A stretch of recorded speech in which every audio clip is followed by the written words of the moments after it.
खूप अडचणी आहेत जीवनात, परंतु त्यांना सामोरे जाण्याची शक्ती फक्त स्वामींमुळेच येते. श्री स्वामी समर्थ. कधी एकटं वाटत असेल तर श्री स्वामी समर्थांचं एक वाक्य आठवा, भिऊ नकोस, मी तुझ्या पाठीशी आहे. मन असं शांत होतं. श्री स्वामी समर्थ. स्वामी म्हणतात, आज जे दुःख आहे ते उद्याचं औषध आहे. मी तुला तोडत नाही, मी तुला मजबूत करत आहे.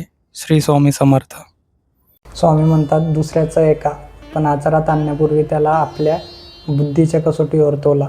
विवेकाने त्या सल्ल्याची पारख करा, त्याआधी आचरणात आणू नका. श्री स्वामी समर्थ.